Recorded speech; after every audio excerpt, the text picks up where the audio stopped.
নমস্কার।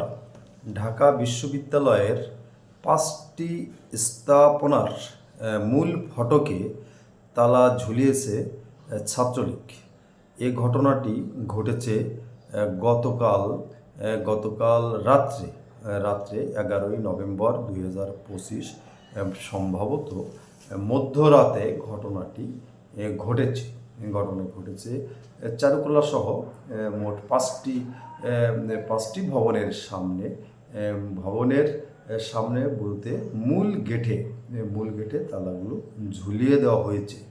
এ প্রসঙ্গে ঢাকা বিশ্ববিদ্যালয়ের প্রক্টর সাইফুদ্দিন আহমেদ বলেন, গেটের যারা দায়িত্বে ছিল, যে সকল প্রহরীরা, ইতিমধ্যে তাদেরকে সাময়িকভাবে প্রত্যাহার করা হয়েছে এবং সিসি ক্যামেরা ছিল কি ছিল না সেটা দেখা হচ্ছে এবং যাচাই বাছাই করা হচ্ছে, তদন্ত করা হচ্ছে কারা এই ঘটনার সাথে জড়িত এটা দেখা হচ্ছে।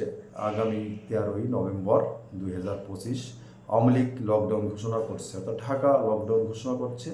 এই লকডাউনের কর্মসূচি বাস্তবায়ন করার জন্যই হয়তো ছাত্রলীগ ঢাকা বিশ্ববিদ্যালয়ের প্রধান অর্থাৎ মূল গেটে অর্থাৎ স্থাপনার ৫টি স্থাপনার মূল গেটে তালা ঝুলিয়ে দিয়েছে, এটাই ধরে নেওয়া হচ্ছে বা অনুমান করা হচ্ছে।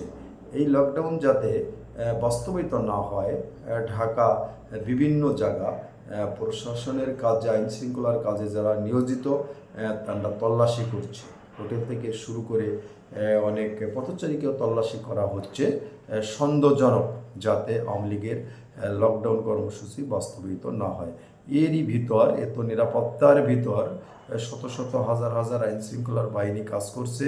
তারই ভিতর ছাত্রলীগ ঢাকা বিশ্ববিদ্যালয়ের 5টি গেটে তালা লাগিয়ে দিল। এটা কি লকডাউনের কর্মসূচির অংশ বা ঢাকা লকডাউন কর্মসূচির একটা বিষয় অন্তত হলেও কি বাস্তবায়িত হলো?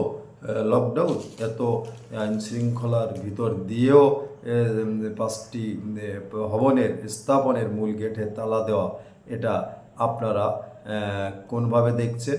এই বিষয়টি আপনারা অবশ্যই আপনাদের চিন্তাভাবনা, মতামত কমেন্ট বক্সে উল্লেখ করবেন। আশা রাখছি সবাই ভালো থাকবেন। এ পর্যন্তই, নমস্কার।